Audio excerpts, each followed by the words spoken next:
selamat pagi semuanya dengan Sobat Muardiwai hari ini bersama dengan saya Dr. Galuh Aritmaningtyas Septiani, spesialis bedah plastik. Nah, hari ini dalam rangka kita menyambut Hari Hipertensi Sedunia yang nanti jatuhnya kurang lebih ya sekitar minggu depan, tanggal 17. Hari ini makanya kita akan ngomong-ngomong nih tentang topik tekanan darah yang tinggi. Nah, di samping saya ini udah ada spesialis yang keren banget nih di Muardi. Dia juga dokter, pengajar juga dengan Dr. Adi Bestara, spesialis jantung. Mari dok. Iya, dok.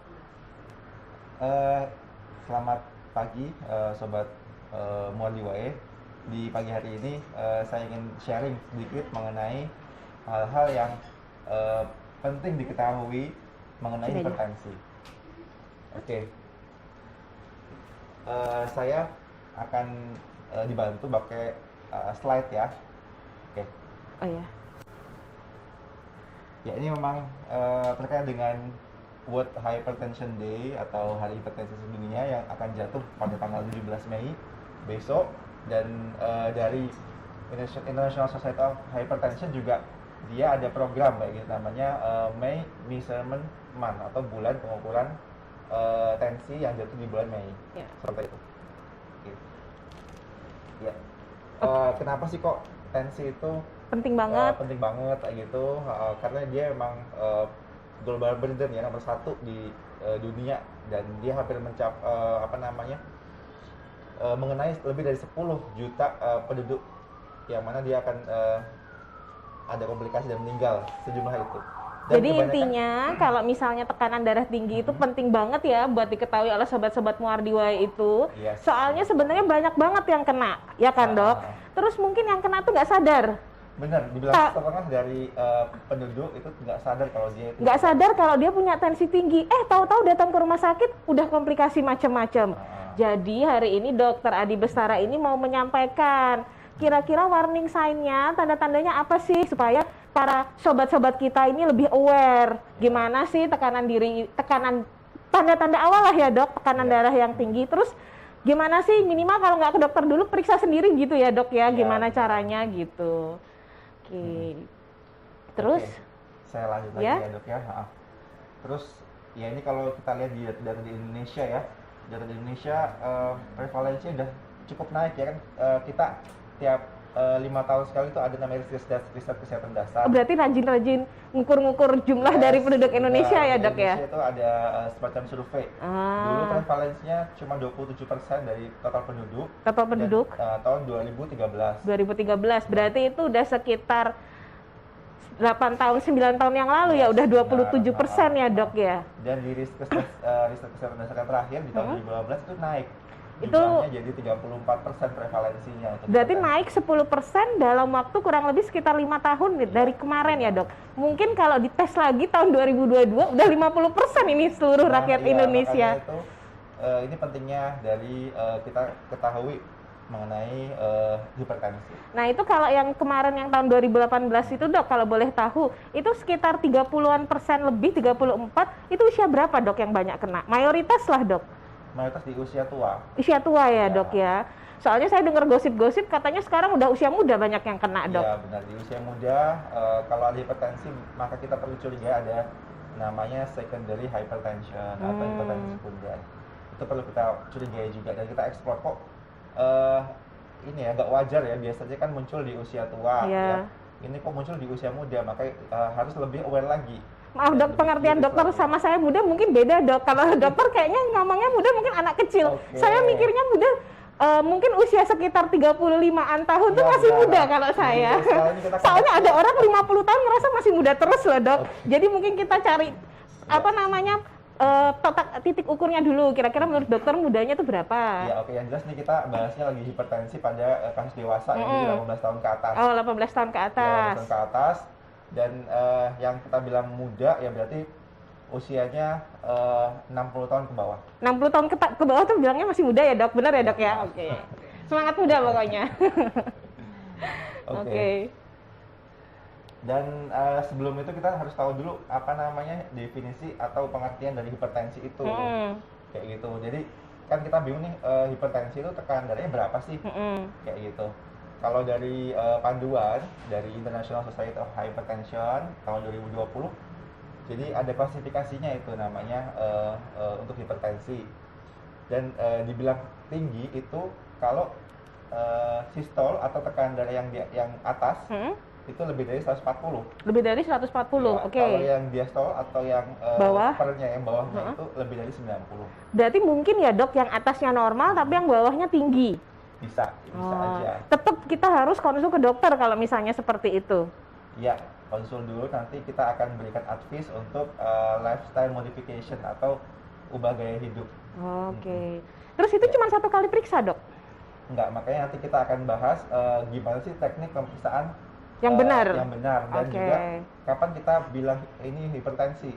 Kita nggak bilang ini cuma sekali pengukuran. Ya benar. Kasihan kalau 1 kali pengukuran ya dok ya. Nanti seluruh rakyat Indonesia hipertensi semua, tekanan darah tinggi semua. Benar sekali. Oke. Kecuali kalau memang dia sudah hipertensi yang emergensi atau di atas 180. Oh, itu udah- 180 ya dok Ya, berarti. itu udah langsung kita bilang itu hipertensi. Itu pasti hipertensi Ya. gitu.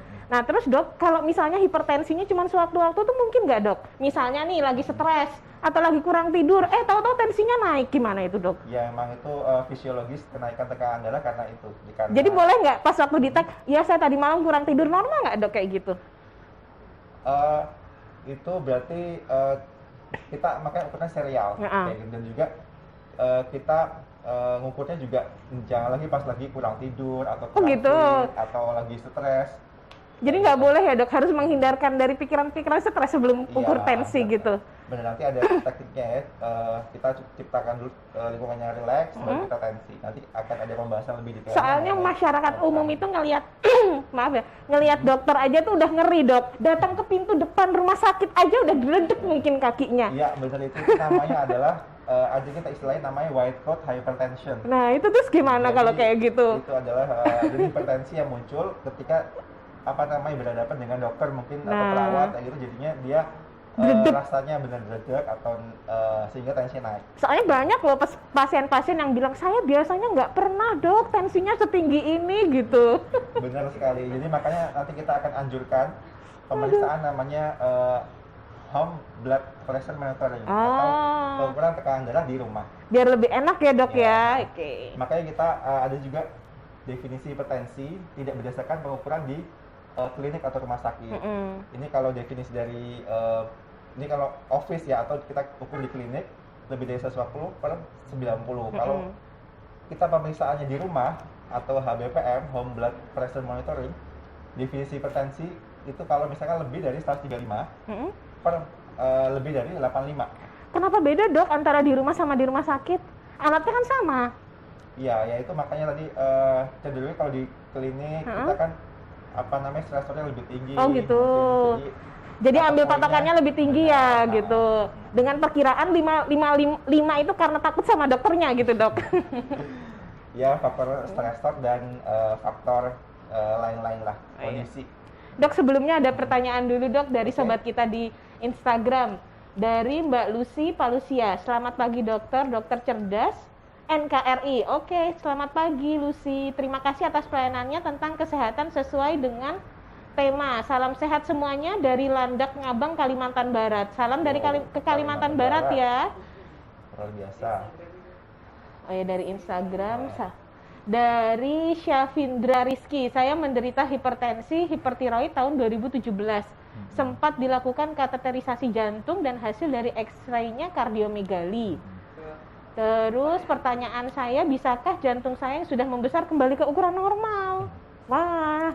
Iya, oke. Jadi ini kan hipertensi yang diinjus karena hipertiroid. Iya. Jadi kita program utamanya adalah atasi hipertiroidnya dan juga hipertensinya. Tidak kalah penting ya. Nah, bisa nggak pertanyaannya kalau misalkan udah hipertensi dia jantungnya kembali ke ukuran semula? Oke. Jadi kalau secara teori jantung yang sudah membesar, dia untuk kembali mengecil normal, dia, less likely. Jadi ya kemungkinan kecil sekali kayak gitu. Tapi yang penting adalah kita cegah hipertensinya, atasi penyebabnya sehingga jantung nggak tambah gede dan tidak jatuh ke kondisi gagal jantung ke depannya. Jadi nggak bisa kembali seperti normal ya dok? Ya less likely lah. Kalau udah ukurannya kecil. 2XL ya udah tetap aja jadi 2XL gitu ya dok, nggak bisa balik lagi jadi L atau M gitu. Ya udah, lanjut lagi dok, monggo Ya, silahkan. oke. Gitu ya. Nah, ini tadi yang mengenai home blood pressure dan juga kita ada namanya ambulatory blood pressure monitoring. Jadi pengukuran tekanan darah selama 24 jam. Oh jadi Nah. 24 jam di rumah sakit gitu dok? Enggak, kebetulan kita di Muardi sudah ada alatnya. Namanya kita sikatnya ya ABPM ya, ambulatory blood pressure monitoring. Alat itu nanti dari rumah sakit pasien prosedurnya ya, pasien datang, kemudian dipasang dan disetting, kemudian dibawa pulang ke rumah. Oh, Kayak alatnya gitu. ya dok ya? Alatnya dibawa pulang ke rumah. Alatnya akan otomatis menensi setiap 15 sampai 30 menit sekali, tergantung settingannya. Kemudian nanti dia akan merecord kayak gitu ya, tekanan darah daytime dan night time. Jadi bila waktu dia lagi aktivitas harian pagi maupun waktu tidur kayak gitu. Jadi dia akan lebih menggambarkan tekanan darah yang selama 24 jam pada pasien. Dan nanti akan ada rata-ratanya. Tapi biasanya kalau dipasangin alat kayak gitu, bukannya pasien tuh lebih deg-degan ya dok? Kayak serasa dites ada ujian gitu loh dok. Otomatis stresornya lebih tinggi, tidur pun bisa-bisa nggak bisa tidur dok dikasih alat kayak gitu. Ya mungkin tergantung psikis dari pasiennya kali ya. Kalau secara umum sih harusnya enggak, kan di rumah kan lebih relax. Jadi pokoknya intinya kan kayak tadi ya dok, kalau kita bilang tensinya tinggi itu patokannya 140/90. Ya. Kalau di rumah 135 per nggak ada pernya? Ada per 85 lebih. Per 85. Kenapa kayak gitu? Soalnya di rumah pasti pada pakai alat otomatis ya dok. Jadi pasti keluar tuh belakang-belakang desimalnya. Jadi nggak usah khawatir kok ada angka 5 di belakangnya ya dok ya. Oke. Terus sekarang juga di Muardi udah ada alat yang bisa dibawa pulang sama pasien. Itu kira-kira itu alatnya untuk semua pasien yang suspek atau curiga tensi tinggi nggak dok? Alatnya ya kalau misalkan pengukuran di klinik dia belum memadai, maka kita bisa anjurkan untuk pemeriksaan ini. Pemeriksaan tensi yang lebih akurat selama 24 jam. Dan juga tadi itu juga yang tidak kalah penting juga home blood pressure monitoring atau ukuran tensi sendiri di rumah. Untuk mencocokkan di klinis dengan di rumah dengan di klinik ya. Nah, sekarang kita masuk ke ininya ya, apa namanya cara pengukuran tensinya biar lebih ngerti ya, karena kita berhubungnya juga dengan program dari hipertensi sedunia ini, hari pengukuran hipertensi sedunia. Benar, ada May Measurement Month ya. Nah, apa namanya, dan juga kita bilang hipertensi itu kapan sih kayak gitu ya.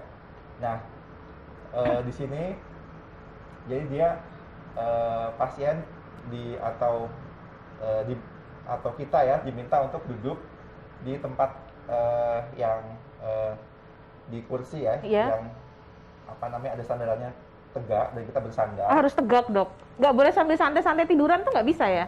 Iya, idealnya kita kan biar lebih rileks, katanya kan dokter biar nggak stres. Ya kita kan mau belajar ukuran yang standar gitu ya, caranya biar lebih maksimal pengukurannya. Jadi kalau misalnya di rumah mungkin ada meja makan yang ada kursinya tegak gitu kan, enak ya, alatnya bisa ditaruh di meja, terus mungkin pasiennya sambil duduk di meja makan gitu. Sekali, tangannya ditaruh di depan seperti ini, seperti yang digambar dokter ya dok ya. Ya, jadi posisi tangan ini tingginya adalah sejajar dengan jantung. Kemudian kakinya posisinya jangan disilang, jadi harus lurus dan istilahnya napak ke lantai. Benar. Kemudian nanti akan kita ukur selama kalau kita bicara mengenai pengukuran di rumah sakit. Oh, ini di rumah sakit ya. Di rumah sakit ya. Jadi kita pengukuran dilakukan 2 sampai 3 kali dengan jaraknya antara 1 sampai 4 minggu. Kayak gitu. Dan kenapa ada jarak 1 sampai 4 minggu, Dok? Untuk lebih memastikan apakah benar memang trennya selalu hipertensi, selalu tensi tinggi. Maksudnya 1 sampai 4 minggu itu berarti tiap minggu pasiennya datang ke rumah sakit? Idealnya iya untuk menanyakan hipertensi. Kecuali kalau kita mau menegakkan diagnosis dengan cara pengukuran sendiri di rumah, itu juga boleh. Kayak gitu dengan tadi, ini kan untuk yang di rumah sakit. Kalau yang di rumah, kita juga bisa tadi itu ya, dengan home blood pressure monitoring. Oh iya. Kayak gitu. Nah, kemudian Itu berapa kali dok baru bisa dibilang kalau dia itu tensinya tinggi? Pengukurannya dalam 2-3 kali kunjungan. 2-3 kali Ya, kalau kunjungan. misalkan 2 kali kunjungan, Heeh. tensinya cenderungnya tinggi, Iya. lebih dari 140/90, maka Heeh. kita bisa bilang bahwa ini pasiennya ada hipertensi. Oh gitu. Jadi 2 kali aja sebenarnya udah cukup ya dok? 2 kali dengan intervalnya antara 1-4 minggu. 1-4 minggu. Kalau pasiennya tiba-tiba datang lebih dari 4 minggu gimana dok? Kan Ya. kadang ada yang rumahnya jauh, terus ngurus BPJS dulu, nanti baru datang sebulan kemudian, kan Ya, sering kayak kalau gitu. BPJS memang untuk kontrol jantung memang per bulan. Nah ya terus gimana Nah, jadinya kan dok 4 kalau minggu, lebih Pak. dari, oh ya udah. Iya iya. Ya. Iya. Jadi Oke. kalau bisa apapun yang terjadi 4 minggu harus datang ke rumah sakit Wardi ya, kalau udah periksa Idealnya. pertama di situ. Oke. Tengah-tengahnya di rumah boleh, tapi Benar. minimal yang 4 minggu itu harus datang balik lagi ke rumah Ya, sakit. untuk follow up ya istilahnya ya. tindak Minimal lanjut. ya, dan penegakan diagnosisnya ya dok, buat Benar kita sekali. bilang ini sakitnya hipertensi Ya. gitu. Jadi jangan mendiagnosis diri sendiri, tetap harus lewat dokter ya dok ya. Benar sekali ya. Nanti hasil pengukuran tensi di rumah pun juga dikonsultasikan dengan dokter Dengan. yang terkait ya. Nah, yang kompeten. Oke. Ya, sekarang mengenai cara pengukurannya ya. Jadi ini sekarang kita masuknya ke Pengukuran di rumah. tensi di rumah, kayak gitu ya. Nah, kenapa sih kita kok perlu mengukur tensi di rumah? Ya tadi tuh untuk kalau misalkan ada hipertensi yang terselubung Heeh. atau hipertensi terselubung maksudnya gimana? Kalau misalkan di rumah sakit itu tensinya normal, Heeh. tapi di rumah tinggi, Oh. itu namanya hipertensi terselubung, mass hypertension. Kebalikan tadi ada yang white coat hypertension, yang mana kalau di rumah sakit dia Tinggi. tensinya tinggi, di rumah rendah. Nah itu juga untuk menandakan semuanya, jadi mengkonfirmasi di klinik dengan di rumah, kayak gitu. Yang selanjutnya adalah menunjang keberhasilan terapi hipertensi. Jadi pasien ikut aktif ambil bagian dalam treatment atau pengukuran dia sendiri, sehingga kepatuhannya lebih meningkat dan juga keberhasilan terapinya lebih meningkat juga. Oh, jadi harapannya kalau misalnya pasien itu periksa di sendiri, bakal lebih tertib nih, Benar. gitu. Terus mungkin hasilnya bisa harapannya lebih rendah lah ya daripada yang kita periksa di rumah sakit. Cuma nih dok, ada nggak sih dok kira-kira tanda-tanda tuh misalnya, kok saya curiga nih saya tensinya tinggi gitu. Misalnya tanda-tanda atau gejala awal, misalnya kalau periksa di rumah sakit tensinya sebenarnya normal gitu. Cuman dia ngerasa kok mungkin sering pusing atau apa, atau ada tanda-tanda yang lain nggak dok kira-kira? Ya, untuk tanda-tandanya, jadi kalau secara umum hipertensi itu sering tidak bergejala. Oh gitu dok. Gitu, seringnya emang nggak bergejala. Tensi bisa aja ada pasien yang 180 dia enjoy-enjoy aja, Oh. kayak gitu. Jadi sering tidak bergejala, tapi bisa juga ada gejala. Gejalanya benar seperti yang Galuh sampaikan tadi, ya headache, kepala pusing, atau pening, atau kerasa mungkin bahasa ininya badan nggak enak kayak gitu. Itu mungkin satu indikasi untuk kita coba deh cek tensi. Di rumah. Iya. Nah, gitu. Oke. Ya, yang berikutnya, oh ya, Ya. Sebentar deh dok, ada pertanyaan di Instagram. Dok, hipertensi apakah penyakit keturunan? Kalau kedua orang tua memiliki penyakit ini, apakah anak-anaknya juga akan terkena hipertensi? ya. Jadi hipertensi ini namanya ada faktor risiko ya. Faktor risiko itu ya kemungkinannya dia ada yang modifiable, ada yang non modifiable. Maksudnya non modifiable itu ya nggak bisa diapa-apain. Salah satunya itu faktor usia dan juga adalah keturunan, kayak gitu. Genetik itu berperan penting di hipertensi ini. Jadi kalau kedua orang tuanya ada hipertensi, bisa jadi anaknya juga akan hipertensi, bisa jadi. Makanya anaknya harus lebih aware atau lebih peduli terhadap dirinya sendiri, kayak gitu, untuk mencegah komplikasi di kedepan harinya. Efek dari hipertensi yang terus tinggi di dirinya, sehingga kalau misalkan kita bisa aware, kita bisa obati sejak dini dan cegah komplikasi lebih lanjut. Kalau saya tangkap sih soalnya gini dok, biasanya kalau orang tuanya punya hipertensi kan mungkin habitual life-nya jelek ya dok. Ya saya nggak bisa bilang jelek sih, mungkin suka makan makanan yang kolesterolnya tinggi, jarang olahraga. Nah, yang habitual life itu juga nurun sebenarnya ke Oh, iya, iya, anak-anaknya. iya. Mungkin itu Jadi, juga. benar nggak dok? Bener. Soalnya yang namanya satu keluarga itu pasti kebiasaannya sama, Bener. ya kan dok? Gitu. Ya kan yang masak ibunya kan. Iya, makanya Kalau anaknya ibunya ikut. masaknya pakai garam lebih banyak, Iya. anaknya Makanya anaknya juga pasti ikut juga. Makanya kalau udah tahu orang Iya. tuanya hipertensi, anaknya juga mungkin harus ganti pola hidup juga Benar pelan-pelan. sekali, ya. Terus habis Iya, itu iya. yang seperti kata dokter, mungkin juga satu keluarga tuh harus nyiapin alat pengukuran manual itu di rumah. Jadi kapan-kapan iseng-iseng lah kalau pusing-pusing dikit dicoba gitu. Ya, benar sekali ya. Setuju. Nah terus dok, ini menyambut kita mau lebaran nih dok, kan dokter tahu sendiri namanya orang Indonesia kalau mau lebaran itu kan pasti makannya kan bersantan-santan. Nah itu kira-kira nanti akan mempengaruhi nggak dok buat tensi Iya. tingginya itu? Oke, ya. Ya, ini kita lanjut ya ke masalah makanan ya. Iya. Oke. Nah, sebetulnya nanti ada pembahasan mengenai lifestyle modification, aktivitas fisik dan juga masalah makanan, Heeh. kayak gitu. Untuk makanan, iya, itu ngaruh ya, khususnya adalah yang asin atau yang mengandung garam. Loh kalau yang Nah, bersantan nggak dok? Lebih kolesterol. Santan mungkin lebih banyak pengaruhnya ke kolesterol. Kayak gitu ya, ke arah kolesterol. Kalau yang ya bisa jadi sih mungkin juga pasien hipertensi dia juga ada kolesterol yang tinggi atau obesitas atau diabetes, itu yang kita sebut namanya sindrom metabolik. Sindrom metabolik itu jadi dia di satu pasien dia ada kumpulannya itu meliputi hipertensi, kemudian ada obesitas, kemudian ada kolesterol tinggi, dan juga arah namanya prediabetes atau mungkin ke arah diabetes nanti ke depannya. Itu bisa ada di satu orang kayak gitu. Jadi, Itu kebiasaan orang yang suka makan enak itu dok. Penyakitnya orang suka makan enak.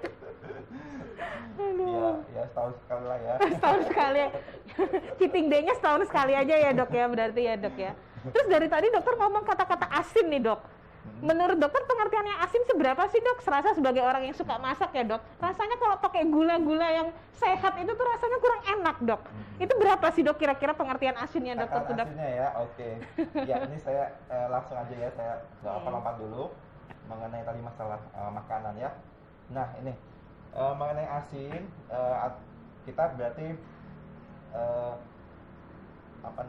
mengenai batasannya ya, kapan kita kadar yang diperbolehkan untuk asin itu, iya nggak? Nah kalau di teori dibilangnya adalah maksimal adalah 2 gram dari natrium.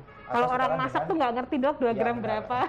Atau 5 gram garam kayak gitu. 5 gram garam. Maksimal 1 sendok teh. 1 sendok teh. Ya, 1 sendok teh per hari ya. Iya. Jadi itu istilahnya itu udah termasuk untuk semua makanan. Termasuk juga yang bumbu-bumbunya kecap, saus, kan di situ juga ada bahan pengawet yang mengandung natrium benzoat, yang mengandung natrium juga kan. Termasuk juga yang misalkan ciki-ciki yang ya mungkin yang semacam itu, itu juga udah masuk kandungannya, natriumnya diperhitungkan seperti itu. Itu sehari atau ada batas maksimalnya boleh ngelebihin itu nggak dok kira-kira? Soalnya segitu tuh kayaknya hambar deh dok.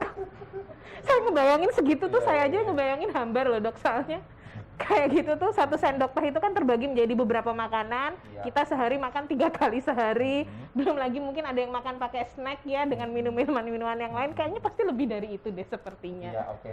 Mungkin saya tawarkan alternatif. Alternatif. Alternatif kalau misalkan pingin lebih asin, garamnya mungkin bisa kita ganti, yaitu ada namanya sekarang low salsa. Oh iya. Itu sekarang dari low sodium salt.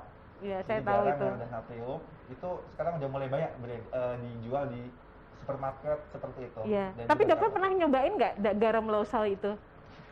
katanya sih, itu terus terang saya juga belum nyobain, cuma memang katanya tidak seasin yang Iya, asin soalnya ya. saya udah pernah nyobain dok, nggak asin itu. Jadi Iya, rasanya iya. beda. Loh, Dok, kenapa kok nyoba? Hah? Dokter, Ya kan dokter. buat hidup sehat aja kan dok. Oh iya, benar. Habis itu ganti ke garam biasa lagi. Aduh, mending dikurangi. Tapi ya bagi mau yang nyoba sih nggak apa-apa pakai garam yang low sodium itu. Cuman saya sendiri sudah pernah mencoba, jadi nggak sedap masakannya. Ya udah. Ya. Oke. Oke. Ada pertanyaan lagi ya dok? Dok, kalau pernah mengalami tensi tinggi saat usia 21 tahun, apakah kepala pusing berputar itu, apakah rentan hipertensi ke depannya ya dok? Gimana untuk mencegah hipertensi dok? Mm-mm. Ya, Mungkin ini cuma satu kali mungkin ya dok, pas usia 21 tahun itu ya dok, yang tensi ya, tingginya dan itu. juga mungkin lagi diikuti dia vertigo mungkin ya. Iya. Nah, vertigo kan dia otomatis bikin istilahnya eh, tubuh lebih stres gitu ya. Heeh. Tubuh lebih stres, terus juga mual-mual mungkin. Jadi kalau di tensi mungkin cenderungnya akan lebih tinggi dibandingkan kondisi dia Pas sehat. pas sehat ya. Jadi mungkin memang perlu diukur serial ya, Oh. jadi nggak cuma sekali pengukuran ya gitu ya. Nah, Jadi kalau setelah memang- dia sembuh, sebaiknya dia berobat. Kalau misalnya dia apa namanya penasaran kira-kira memang sakitnya tensi tinggi atau enggak gitu. benar, nah, untuk check up dan screening ya. Dan yang tadi nggak kalah juga kan ini terkait dengan pencegahan ya. Heeh. Pencegahan kita bahas sekalian deh. Iya, Tadi boleh. sudah bahas masalah Makanan. garam ya, masalah Garam. Oke, dan juga untuk makanan kita juga disarankan untuk yang high fiber kayak gitu. Mm-mm. Jadi semacam grain biji-bijian, kemudian sayur buah itu bagus dan dikatakan bisa menurunkan hipertensi. Dokter bilang grain, nasi itu grain loh dok. Gitu ya. Enak itu Iya, dok, iya, iya. manis lagi.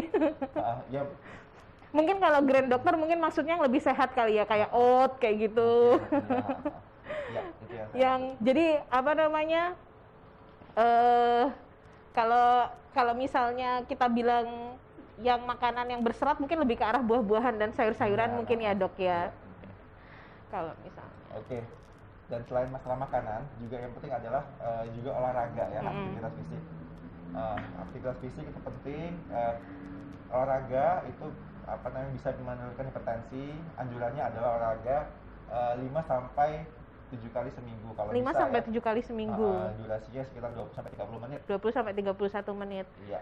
Itu kalau misalnya kita ganti seperti apa namanya kebiasaan kita jalan biasa kayak kerja atau itu bisa nggak ya dok kayak gitu? Atau beda atau sama kira-kira kalau seperti itu? Ini ya apa namanya untuk aktivitas fisiknya Ya, misalnya dia pekerjaannya yang orang yang banyak jalan. Sehari mungkin dia kalau dihitung mondar-mandir aja udah bisa 30 menit nih, Dok.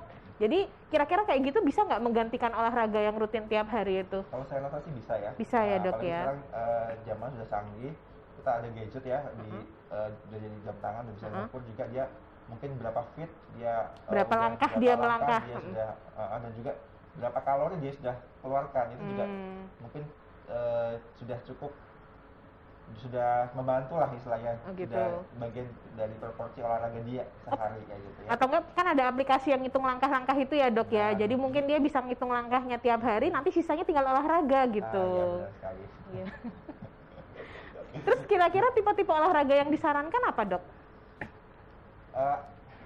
Yang utama sebetulnya aerobic training. Aerobic training. Ya, aerobic training itu misalkan sepeda, lari, renang, jalan, kayak gitu.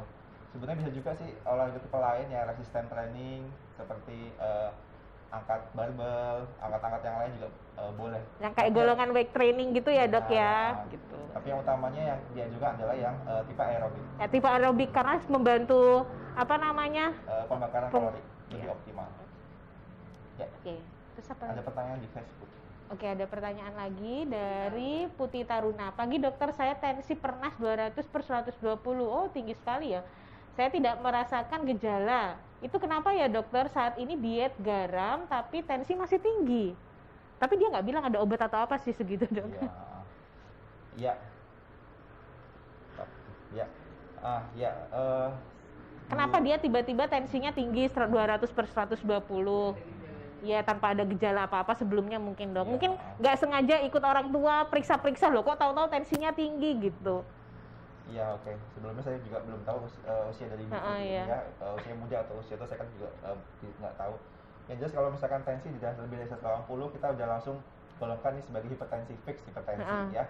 Dan butuh lifestyle modification maupun juga obat-obatan. Nah, kenapa kok bisa tidak ada gejala gitu ya? Ini sebetulnya kembali ke ilmu kedokteran, ada namanya perubahan cerebrovaskuler. Jadi perubahan dari respon tubuh terhadap tensi yang tinggi. Jadi pembuluh darah sudah lebih menyesuaikan terhadap tensi yang tinggi, sehingga tubuh nggak terlalu ngerasa kayak gitu. Jadi udah ada kompensasinya ya dok, Benar gitu. sekali, ya. Tapi justru ini yang lebih berbahaya dibandingkan yang ada gejalanya, karena nggak kerasa kan. Iya iya Kalau nggak iya. kerasa dia nggak terlalu aware dan Tahu-tahu udah parah aja benar, gitu. mungkin sudah ada komplikasi ya gitu, Dan mungkin nggak ada komplikasi ke organ-organ benar, lain ya dok kalau udah karena setinggi itu. sudah ada kompensasi berarti sudah lama, sudah cukup Oh, lama ya mungkin udah ya. lama. Tapi ya saya sarankan kepada Ibu Puji untuk Soalnya ini terapinya kayaknya cuma diet garam aja ya dok. Dia nggak, memang Ibu Puji tidak memberikan keterangan minum obat atau apa gitu. ya mungkin untuk lifestyle modification-nya harus lebih diintensifkan lagi, mengenai diet garam, kemudian tadi olahraga, dan juga yang nggak kalah penting adalah saya rasa sudah perlu obat ya mungkin ya untuk tensinya Setinggi itu segini ya dok.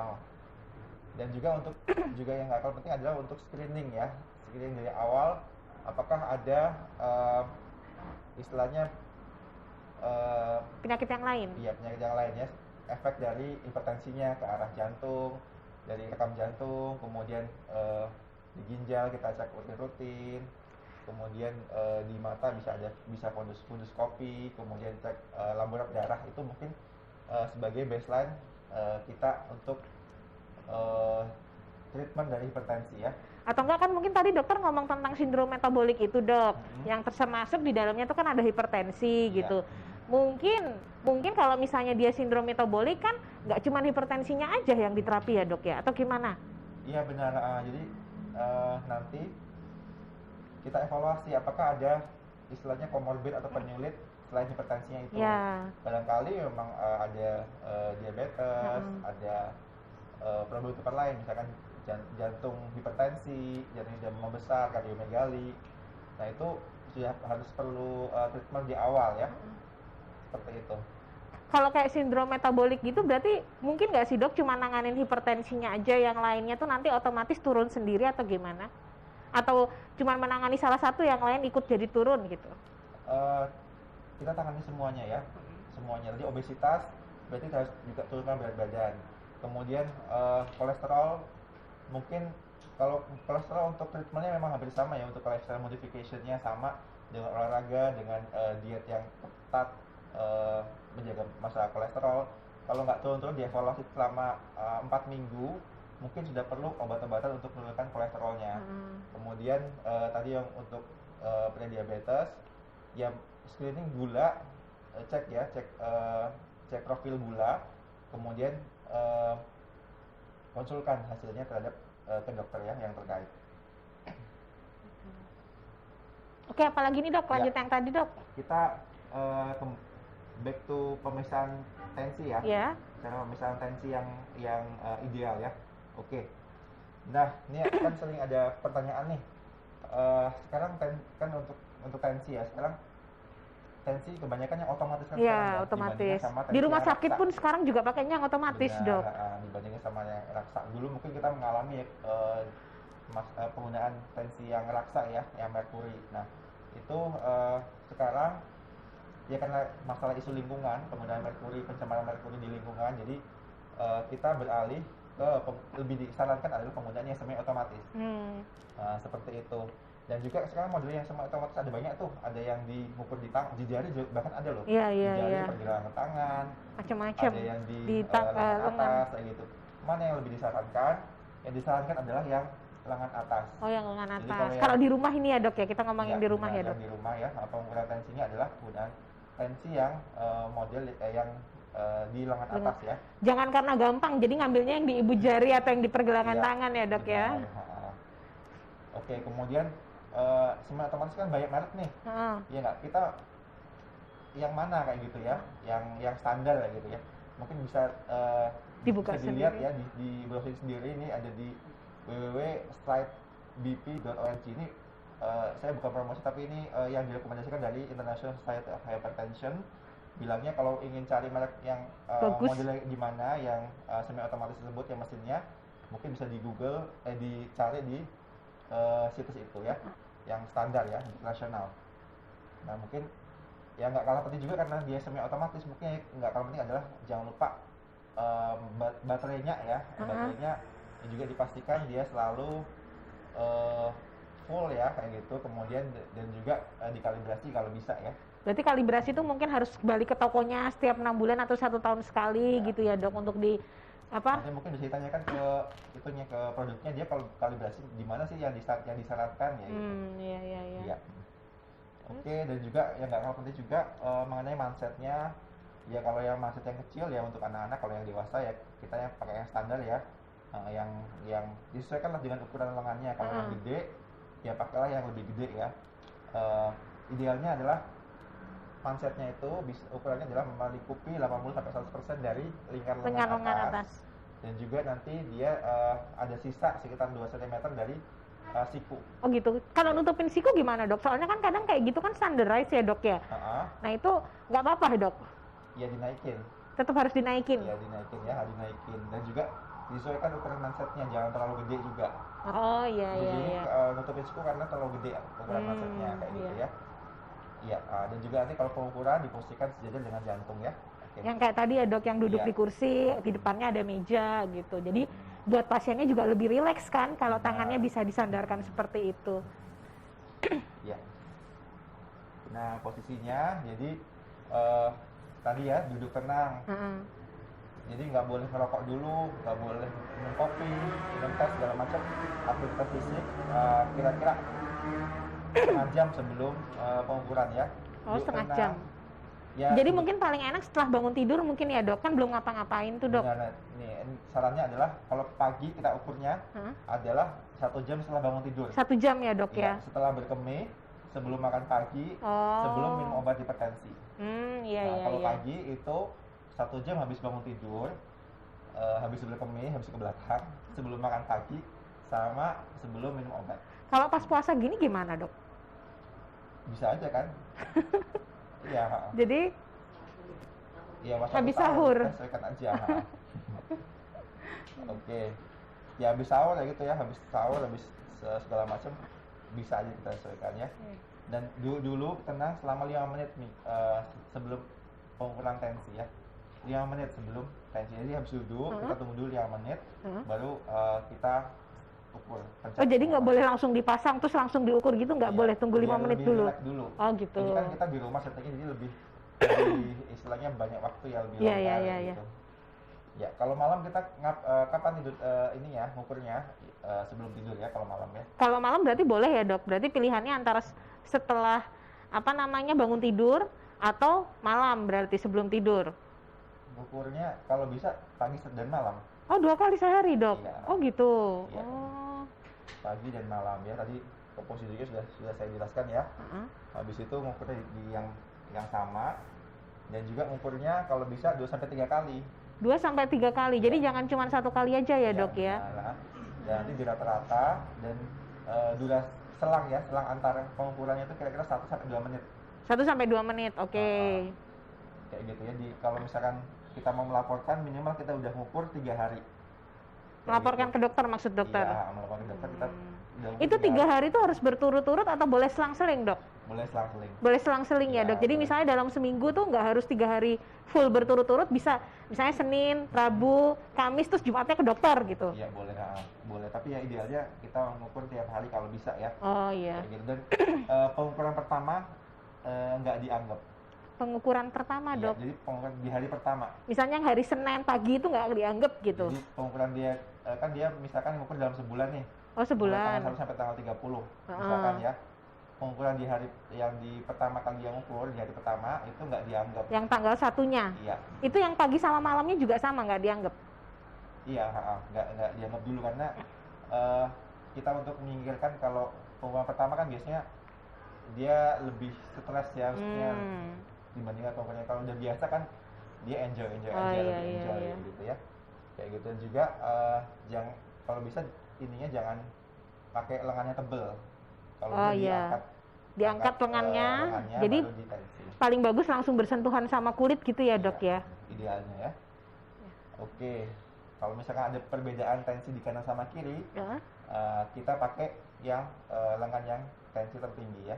Oh pakainya yang tertinggi. Iya, kalau misalkan kiri sama kanan nih ada selisih 10 mm air laksa, kita pakai elangan yang lebih tinggi. Kalau misalkan lebih dari 20, nanti sebaiknya perlu konsul ke dokter ya, soalnya itu nggak normal. nggak wajar. Biasanya lebih dari 20 mm air laksa itu nggak wajar ya. Biasanya idealnya selisih aktif sama kanan yang nggak jauh beda ya, paling sekitar 10 mm air laksa perbedaannya. Berarti pas waktu meriksa itu periksa kanan kiri juga ya dok berarti? Iya, idealnya kanan kiri. Mungkin pas waktu awal-awal terus nanti yang belakang-belakang tinggal biasanya yang tinggi yang mana itu yang diambil gitu. Bisa nggak dok kayak gitu? Kan bisa juga, nanti kan pengukurannya ini kan apa namanya? Iya, seperti itu benar. Iya. Gitu. Iya, saya setuju. Pengukurannya pakai yang paling tinggi. Yang paling tinggi dan yang tidak dominan. Nah, ini ada contoh ininya ya, apa namanya? Menulis hasil. Tulisannya, jadi kita kayak ada tabel. Ininya lah reportnya ya.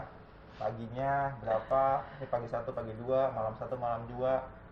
Terus habis itu nanti ada catatan obatnya apa yang diminum gitu.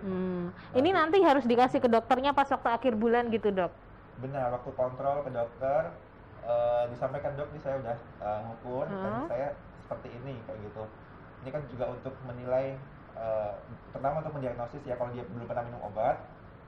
Dari sini kita lihat trennya, oh tensinya memang cenderungnya di atas 135/85, jadi mungkin ini ada hipertensi ya, ini ada hipertensi. Kalau misalkan dia sudah minum obat, kita bisa evaluasi, oh dengan minum obat dia tensinya stabil atau enggak sih selama sebulan itu, selama dia minum obat, seperti itu.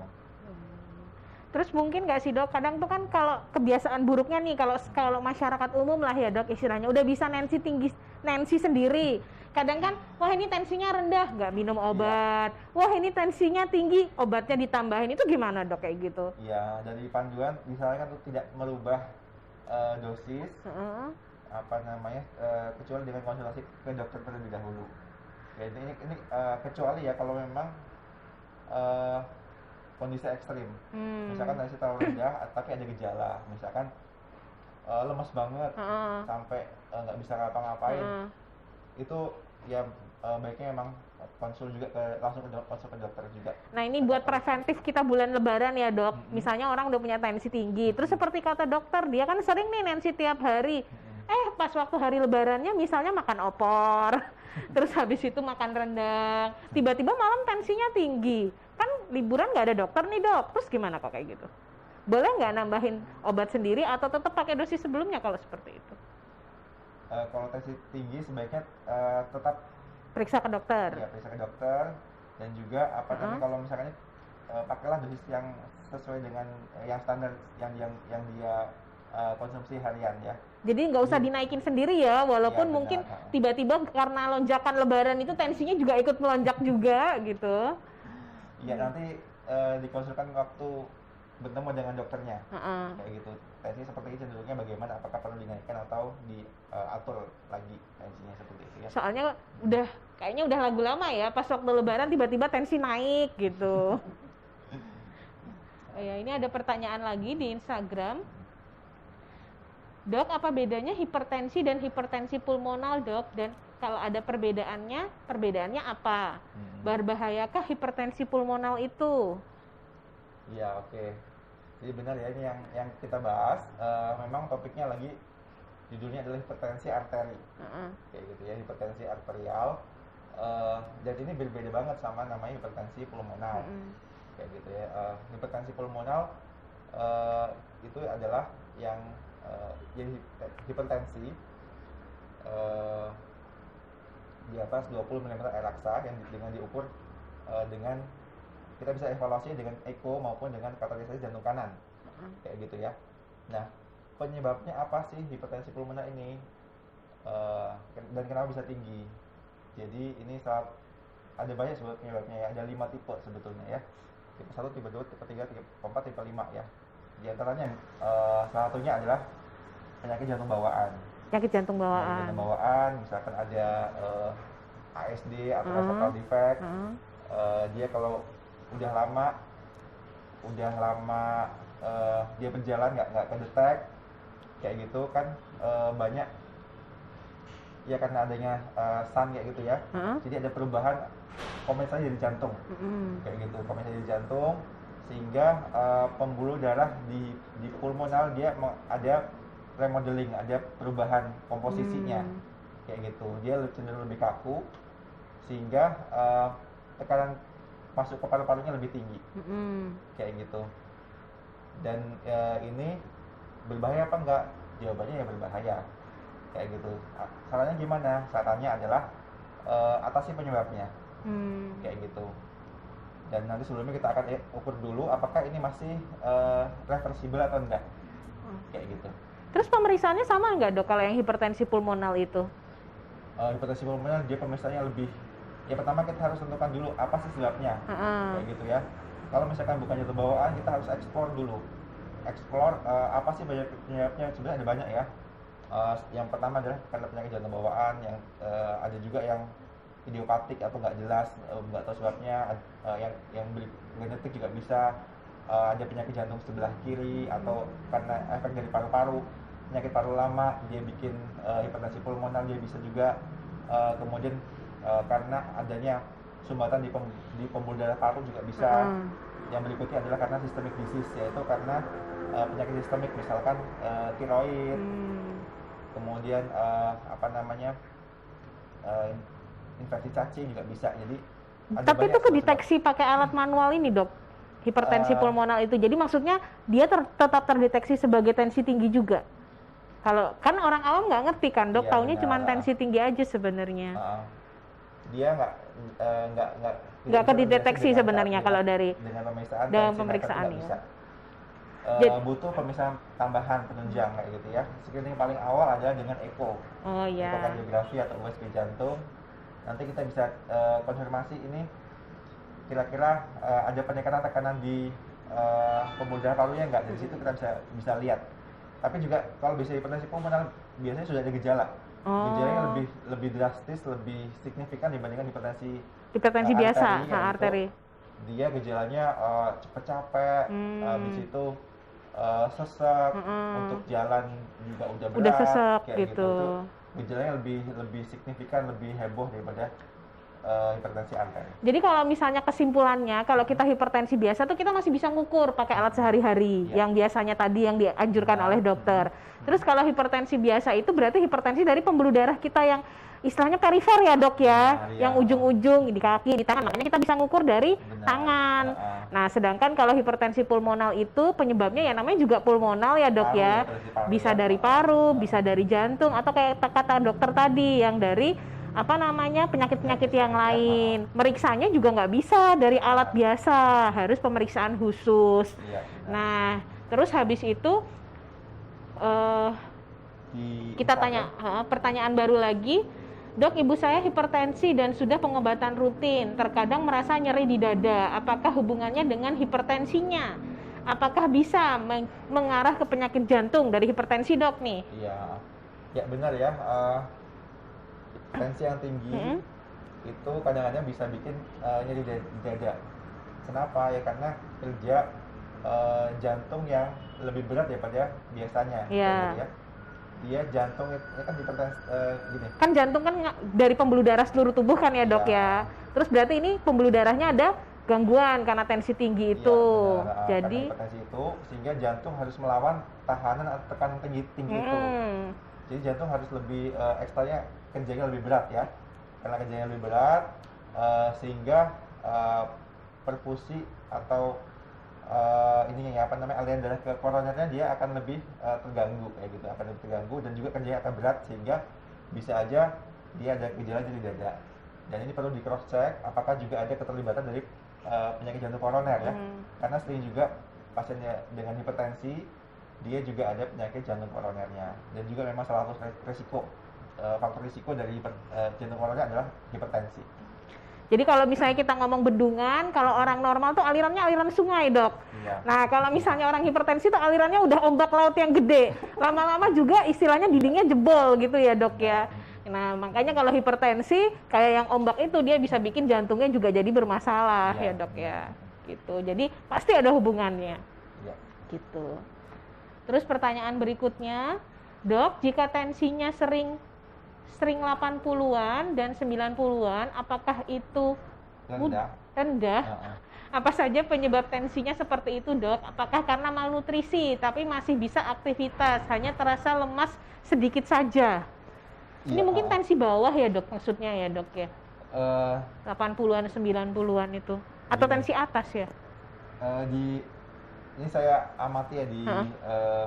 di wanita usia muda, Heeh. sering juga tensinya eh, dia agak rendah ya, cenderungnya agak rendah ya. Sebetulnya sih dia masih bisa aktivitas, masih bisa kerja.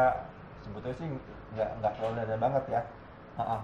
Di wanita usia muda memang sering kadang-kadang kita temuin tensinya cuma 90/60 kayak Oh gitu. iya iya iya. Itu kalau menurut saya itu masih wajar. Kayak gitu ya, masih wajar. Dan itu kan dia tanya apakah bisa karena malnutrisi. Nah, kita screening aja deh. Jadi bisa jadi kita ceklah itu apa namanya HB. Anemia. Ya, apakah karena anemia, Kurang mungkin darah. karena asupannya kurang atau juga mensnya mungkin banyak kayak gitu, juga bisa bikin hipotensi mungkin ya. Itu jadi kita carilah sebab tensi rendah maupun lemasnya itu. Tapi secara umum tensi 90/60 umumnya masih wajar ya. Nah, yang lebih penting adalah kita juga screening di cari tahu sebabnya kenapa. Jadi sebenarnya kalau tensi 90/60 itu kalau buat cewek itu biasanya muda masih normal. Kecuali ya mungkin dia ada gejala ya dok ya. Iya. Nah kalau misalnya ada gejala berarti mulai coba ke dokter. Siapa tahu apa namanya mungkin ada penyebabnya. Tapi ya jangan pas 90/60 pas lagi sehat budak ke dokter. Nanti pasti nggak ketemu apa-apa kan dok kalau kayak gitu.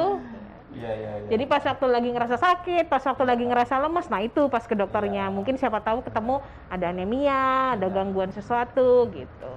Iya. Pertanyaan berikutnya dari Arif Rahmanisa. Iya. Izin bertanya dokter, apakah penderita hipertensi harus minum obat seumur hidup atau apakah ada kriteria pasien hipertensi yang kira-kira bisa lepas obat, tidak perlu minum obat seumur hidup? Sekalian yang berikutnya ya Iya. dok ya. Izin bertanya dari Bu Yulia Kadar, hasil pemeriksaan tensi saya kalau pas di rumah sakit kenapa selalu tinggi ya dok? 190, tapi 190-an dok. Iya. Padahal kalau di tensi di rumah hasilnya 120-an. Wah Iya, jauh sekali ya. ha-ha. Ya, ini Mas Alif dulu ya pertanyaannya. Apakah hipertensi harus minum obat seumur hidup? Oke. Nah, gini, jadi kita bahasnya adalah kapan seorang hipertensi itu perlu minum obat, itu dulu kali ya. Nah, jadi kita di awal-awal setelah diagnosis hipertensi kita anjurkan kepada pasien untuk lifestyle modification atau ubah gaya hidupnya. Jadi nggak minum obat dulu dok? Iya, kita coba dulu 1 bulan, sampai maksimal 3 bulan. Oh gitu. Kayak gitu ya. Itu first line lah. Kita coba dulu sebisa mungkin kita jangan ngasih minum obat, barangkali itu sebabnya karena mungkin dia obesitas atau kurang olahraga atau makannya yang terlalu asin kayak gitu ya. Kita anjurkan dia dulu untuk ubah gaya hidup ya. Selama 1 sampai maksimal 3 bulan ya. Kayak gitu. Kalau misalkan dengan tadi lifestyle modification tidak ada perbaikan, baru kita lanjut ke obat. Kayak gitu ya. Nah, kalau sudah minum obat apakah nanti bisa lepas? Kayak gitu. Secara teori, jadi sambil minum obat tetap harus melakukan lifestyle modification tetap jalan ya. Ya. Nanti obat-obat dosisnya akan disesuaikan dengan tensinya dia. Mungkin ada suatu saat dia sudah bagus, sudah jalan lah lifestyle modification-nya, dan juga dengan minum obat terkontrol kayak gitu ya. Nanti ke depan obatnya bisa kita turunkan dosisnya sampai dosis yang minimum yang bisa mengontrol tensinya. Iya. Kayak gitu. Berarti kuncinya dari Pak Arif ini adalah kontrol teratur ke dokter. Iya, benar. Soalnya kadang saya dapetin juga kalau orang udah minum obat, tensinya udah teratur, nanti nggak kontrol ke dokter.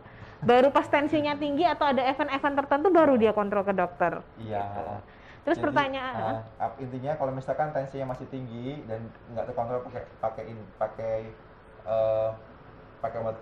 lifestyle modification, tetap harus minum obat ya seumur hidup. Iya. Kayak gitu. Terus Yang pertanyaan kedua ya. Pertanyaan tadi, kedua ya. Beda antara di rumah sakit dan di rumah. Nah, makanya itu kita anjurkan juga penting tadi ya, pengukuran tensi dengan cara tadi ya apa namanya home blood pressure monitoring ya. Kayak gitu. Di rumah 120-an ya, kalau di sana. Tapi ini nggak terlalu tinggi dok bedanya kalau seperti ini. Nah,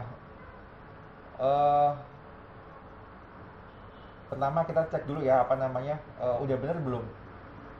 Alatnya Dari, mungkin ya. dari alatnya, dari posisinya, dari kondisinya, pengukuran, mungkin juga waktu di rumah sakit maupun apa namanya, bisa jadi kondisinya lagi krodit, dia lagi stres, kayak gitu, jadinya tensinya cenderungnya lebih tinggi, kayak gitu. Dan juga di rumah pengukurannya pun juga cuma sekali ya, jadi pengukuran juga serial seperti yang saya sampaikan tadi. Tiap hari itu tadi ya dok ya. Sehingga nanti bisa kelihatan trennya ya. Kalau memang tensi di rumah lebih dari 135/85 berarti memang sudah ada hipertensi, kayak gitu. Kalau secara logika kayaknya nggak mungkin ya tensi terlalu jomplang ya, 190/120, maksudnya 100 di klinik 190 di rumah 120-an ya. Ini mungkin bisa jadi white coat hypertension tadi itu ya yang saya jelaskan. Kalau di rumah sakit dia tensinya cenderung tinggi, kalau di rumah tensinya cenderung normal ya. Tapi normalnya normal bener apa enggak?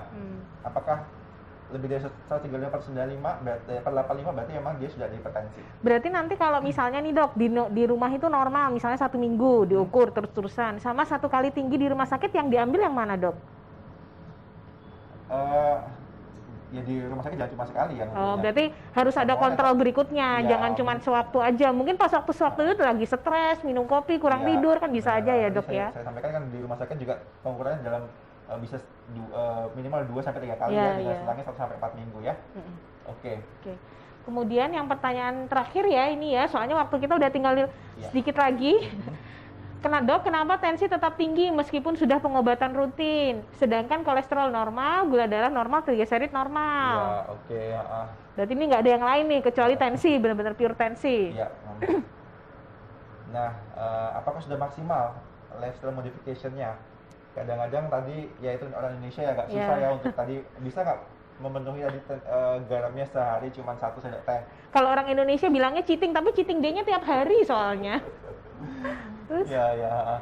Kemudian apakah benar sudah melakukan tadi olahraga, kemudian mungkin stop rokoknya kalau misalkan dia ngerokok ya, atau berat badan sudah turun, kayak gitu. Itu harus dipastikan dulu dari segi lifestyle modification-nya ya, lifestyle-nya gimana, dipastikan dulu. Yang kedua dari segi obat-obatannya, apakah obat-obatan sudah dioptimalkan benar oleh dokternya? Itu juga sudah salah satu faktor ya.